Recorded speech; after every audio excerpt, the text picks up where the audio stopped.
Hey חמודים, מה שלומכם? For those who did not understand, hey cuties. Really awesome seeing you all today. As you know, today's ख़ודש אדר, the month of Adar. It's the Jewish holiday of Purim during Adar, and it's just so amazing because it has like one of the most incredible stories of our times. And I wanted to start with, something that's really close to our hearts because it's really celebrating you. And this is just like more of that. This is why you should listen to me. And by the way, if you wanted to speak about what I do, you're welcome to approach me in the recess. But before I start, I really wanted to say, how this awesome Esther story is actually applicable in today's world, and specifically to the customer success community. So as you know, Esther is at the pivot of the story. I think, Purim is not exactly just about the Jewish people being saved by this amazing woman, but it's also, our constant deliberation around, when we get to these pivotal moments where we can actually make a difference, can we step up to the plate? Because as you know, Mordechai came to her and said, listen, we have this decree and they're going to kill all the Jews on a certain date. And he said, can you just talk to your husband? Tell him not to kill us? And she goes, listen, this is like, she's just enjoying her life, right? She's like, there's this thing, he's the king. It's not like my husband. I could just go to him. I haven't seen him in 30 days. As you know, there's this law in our land that if you approach the king without being called, if he gives you the golden scepter, you're alive. And if he doesn't, you're going to be killed. And since he hasn't called me in 30 days, I don't even know if he wants to see me or not. And she's like, the big debate.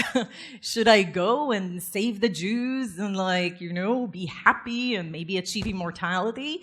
Or do I, get them all killed and be lonely and die sad? And he goes, listen, the Jews are going to be saved anyways. We're going to find a solution. הכל יהיה בסדר, don't worry. But who's to say, why are you here in this pivotal moment, in this pivotal times where you can make a difference? And so she does. She does go to the king, and you know the story, the end of the story, we eat. And I think we're also in very much pivotal times. If you look at the trends of customer success up to around, 2014, not much has happened. But after 2014, you could see a big spike. This is, by the way, the trends over time and interest in the words customer success and customer success managers in Google. Have you ever done this search on keywords? It's kind of interesting to see, right? So there's a little bit of a spike here all of a sudden. And then there's a dip around the coronavirus, and then boom, it just started spiking, and we're actually at an all-time high. Who thinks the movement is done? No one. We're just at the beginning of forming what is customer success, what's the strategy, what are the methodologies. We don't know everything yet. We're still in this process, and we're in it together. And if you look at how many influencers we have over time, and I want to shout out to Aaron for him and Success Hacker for pulling this off. So this is kind of some of the results we looked at, and it was actually, this graph was processed by North Star. You're welcome to check out their website. And they said, if you look at how many influencers we have overall of the 200, there's quite a bit from the US and Brazil and the UK and India, but look where Israel is. It's quite amazing.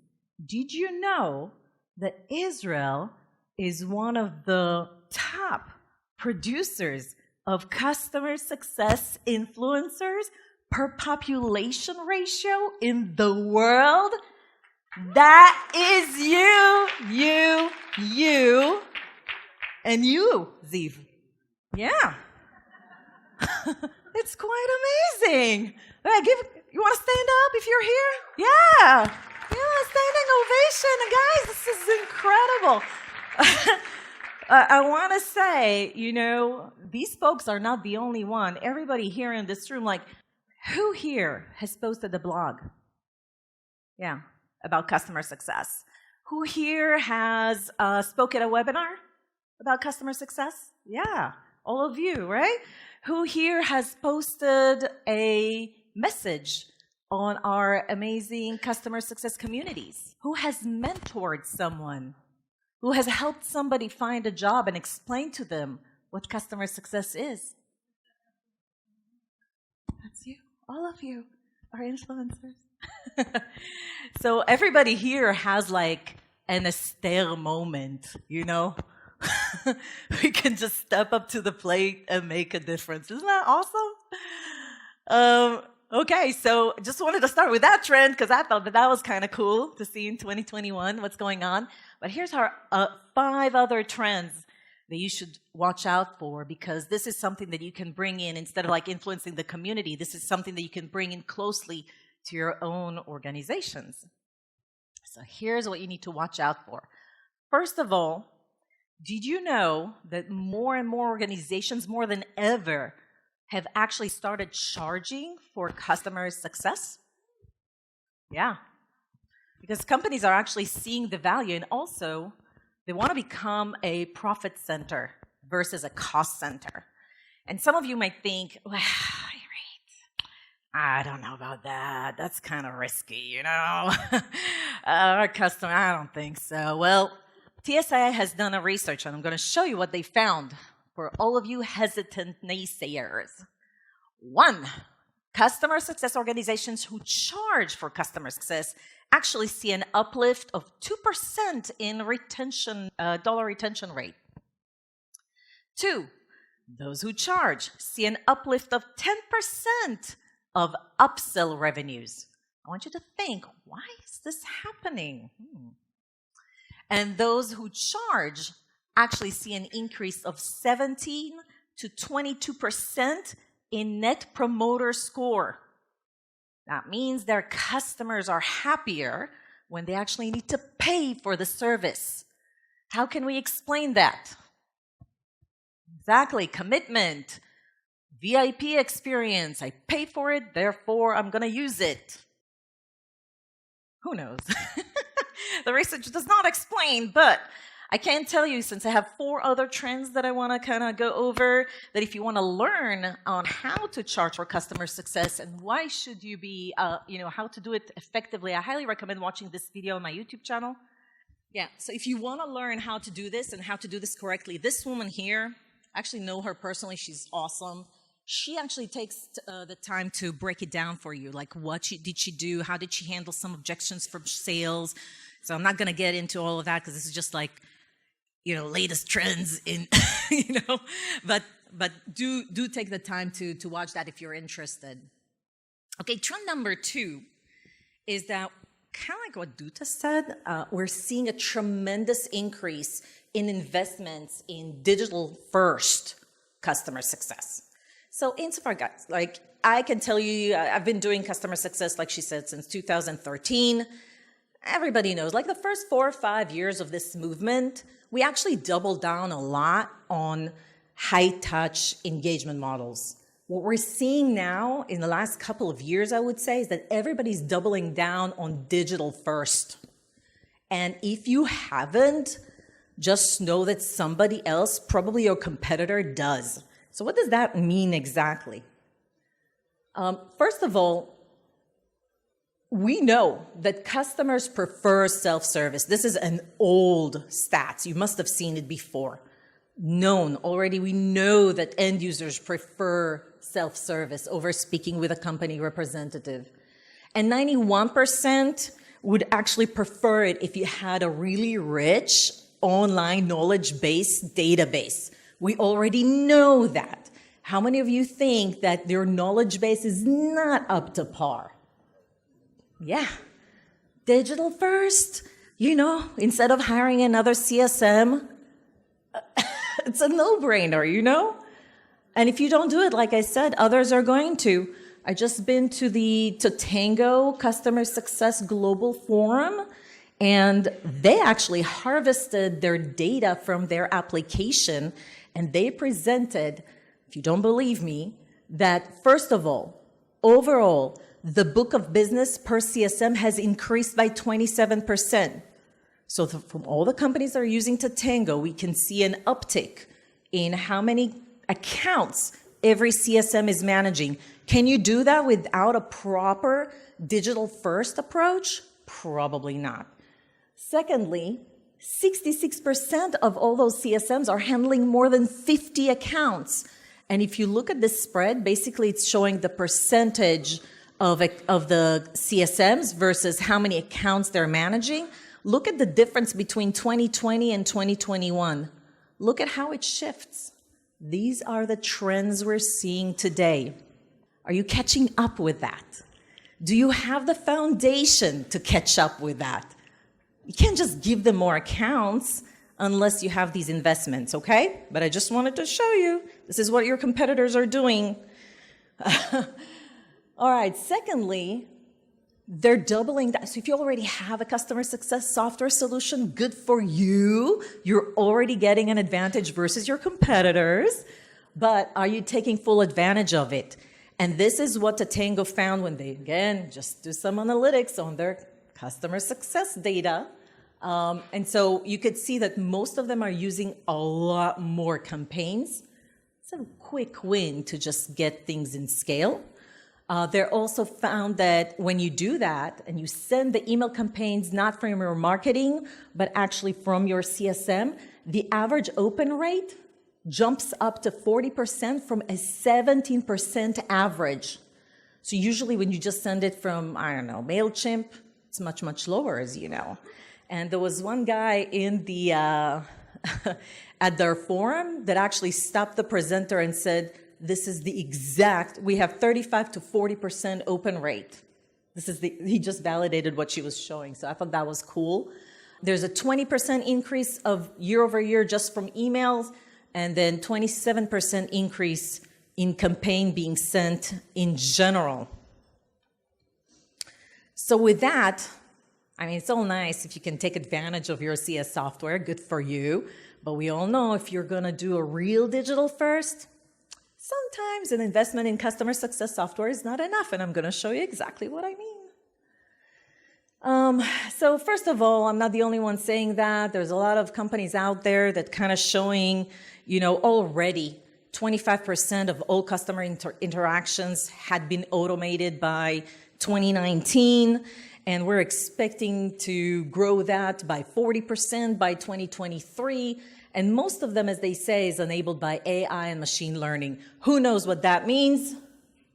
No one. All right, so that's why I love these researchers by Gartner who have no idea what customer success is about. They do this research, and so they include stuff like chatbots and digital analytics and assistant tools and machine learning and sentiment analysis. How many of you in customer success actually invested in these kind of tools? Maybe like one of them, maybe two, but like definitely this is not our wheelhouse, and I'll show you what it should be in a minute. But that's why they're getting it. Basically, they were comparing between, you know, what is going to bring very high value to what's the current value, and they were saying, okay, we're seeing the most uptick in digital self-service channels and predictive analytics. All right, okay, I get it, fine. But realistically, in customers, so that, why am I so like beating up Gartner? Because they don't know. They're in their B2C world, they're in their support and, you know, customer service representative and like centers of whatever. In customer success, this is what we're seeing customer success teams invest in. How many of these software categories does your team invest in? Any, some, none, two? How many have one? How many have two or more categories? Look around you, by the way. How many have three or more categories? Four or more categories?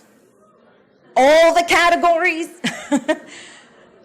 The prediction is that in a few years, all of you will have a lot of these tools. Don't bother taking a picture because you could just download it from this tiny URL. And when you download it, you get the PDF and you can click and it'll take you to the website. How's that for VIP service? Awesome. All right. So if you're going to have these many tools, guess what else you'll need? You're getting the picture, right? Where should your $2022 go? Oh, somebody in CSOps here? Yeah. The world doesn't rock without you in 2023. Let me tell you that. This is the most hiring, ferociously hiring job role ever in 2021, 2022. And if you don't have one, guess what? You're already kind of like missing the trend. It's going to get more and more difficult to hire for this position. How many of you are trying to hire for this position? How easy is it? Yeah, not that easy. Already, imagine in 2023. So what is this role? Why are companies investing in it? They're investing in it because they get two impacts. One, they can scale their operations, and B, they get an amazing impact on their lagging indicators. And this was true back in 2016. Where were we? We don't know. Well, here's how it works, or how it should work. Somebody up top, like 𝘧𝘪𝘦𝘦𝘠𝘦, thinks and dreams about their strategy. Yeah, that's right. And then the team is, all right, this is Ziv's vision, my CCO, my VP of customer success. The CS Ops, correct me if I'm wrong, is thinking about, okay, how do I empower the CSM team by creating some training materials, processes, playbooks, templates, so we can scale and make that, whatever vision it is, more consistently executed across all of the customers. Then they're thinking, okay, can we scale that? So they administrate whatever system we just bought based on the full stack. And they also think, can we then take whatever we're doing one-on-one with our biggest customers and do it in a scalable way? And of course, then they analyze the heck out of it to say, does it even work? Did we get the, any uplift in retention rates, in NPS, and whatever it is that we're aspiring to do with all these initiatives? And so, if you just dream a strategy and execute it and you don't have all these parts, it's probably kind of like change management doesn't like tick perfectly, okay? So that's what CS Ops does for you. And if you're like, okay, that's very high level, what do they actually do? This slide's for you. This is what they actually do if we broke it down for you. And if you're still not sure, again, you can go to this tiny URL and download what is a fully mature customer success ops team should look like. And it has like different categories, and you can actually score your team. And the way that I would look at it is not like, okay, we score really low, it doesn't matter. It's just an indicator, where should I, again, there's no point taking, just log in the URL, it's here. Okay, and this also, I think the PDF is downloadable, but yeah. And so it should be used like once a year. Have we progressed? What else should we be working on? Do we need to hire additional roles? How do we compare against the best in class? So now that we have the team, we have the software, it's kind of like what Duta said. Customer success, you have to collaborate with other teams. You can't be in your own bubble. When you have siloism, is that fun? No, we can't really execute really fiercely without collaborating with the product team, collaborating with marketing, collaborating with support, sales. You know the issues. I don't need to tell you, right? And so we're actually seeing a trend. The more and more customer success team are actually collaborating. They used to collaborate very well with support. Guess what? Most of the time, support is actually reporting to customer success. So of course, this was the trend before. But nowadays, look at the uptick from 2020 to 2021, a serious uptick in marketing and a serious uptick in a collaboration with sales. Why? Because we want to educate the other. I'm surprised there's no product here. Again, this is from Tatango, just announced like last week, so I'm bringing you the latest and greatest. But isn't it interesting, like how empowering this is? And this is because of digital first. Like Duta said, they have all the skills, all the knowledge on how to do this right. We need to collaborate better with them. And so if you still have this, like, no, you know, in your organization, this notion is like, nah, customer success is just a function, and you kind of want to educate them, no, it's actually a company-wide strategy. There's a lot of books out there about that, and this is one of the recent ones that just came out late last year by 𝘧𝘪𝘳𝘦𝘠𝘪𝘦. And this guy's from ServiceNow, so he's in the thick of it. Highly recommend reading it. It's a fairly short book. You could just gift it to someone. Imagine that. All right, with that, I have some more recommendations. Still have 10 minutes, so I'm leaving a lot of room for questions, which I'm sure you have. So, one, do consider very strongly charging for customer success. Watch videos, talk to others that have already done that in a successful manner on how to approach it. It's not an easy thing. It's not a common, you know, like you need to know what you're doing. You have to have a strategy around it, but I highly recommend looking into it. Embrace a digital first strategy. Consider the full tech stack. So don't just think, oh, I need a software and go buy a customer success software. Really consider the full tech stack to enable a digital first. Hire your CS ops team really early and fast. The sooner the better. The market is not waiting for you. And then strengthen the collaboration with other teams, specifically sales, marketing, and product should be top of mind for your software cycle, life cycle, etc. And then, you know, if you want to, just buy Sasi's book or whatever and gift it to whomever doesn't still get it in your organization. It's just like a blocker for you. Finally, if you need to educate them some more, here's some other options. For all of those in your organization that still don't get customer success, I have the YouTube channel and, of course, my newsletter. We'd really love it if you subscribe to both. Yeah, and then step it up. I think a lot of us in this audience think, I don't have enough experience. I don't have a lot of innovative thinking.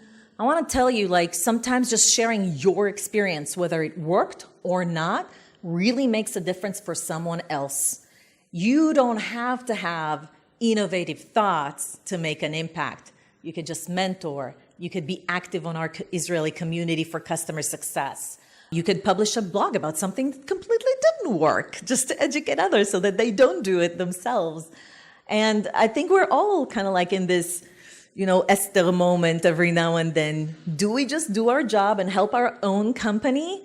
Or can we step up and start sharing what works and what doesn't with our community? Do we make an impact and help others shape the movement of customer success and be really feeling great about us stepping it up? Forget about that, you know, self-doubt and like embrace your inner Esther. Because for who knows why in these times you are here in this industry, in this role, in this customer success movement, in this room. Who knows why? Maybe it's just time for you to, you know, make a difference. Thank you, wonderful people. If you have any questions. Thank you. Hey, so you mentioned charging for customer success, right? And you showed the graphs that, you know, maybe the happiness goes up and, you know, you can explain why. But at the end of the day, the obvious thought is, okay, you charge, less customers are going to pay for it. And you don't want that because you want all your customers kind of to use the tool well. And so even though maybe the ones who pay will do better, but how do you get that across here?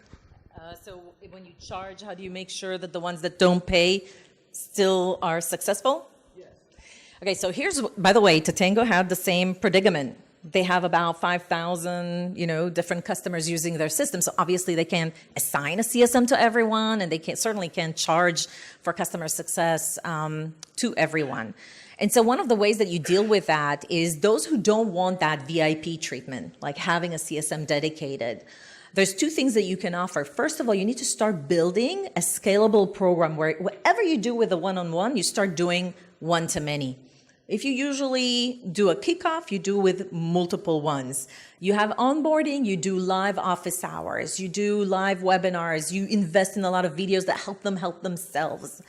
You provide checklists for onboarding, and then during adoption, you could do product releases in live office hours and webinars. So you start thinking about things in a more scalable way.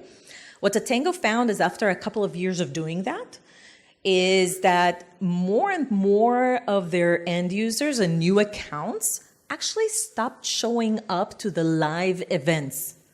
Can you believe that? There was so much content that they produced from the previous live events that there was no need to dictate at what time and what hour they're going to show up for a group session. So it wasn't something that they built in a day. But the results spoke for themselves. They actually shared the results of this experiment and this experience that they had. And it was very powerful and really interesting to see. Okay, thank you.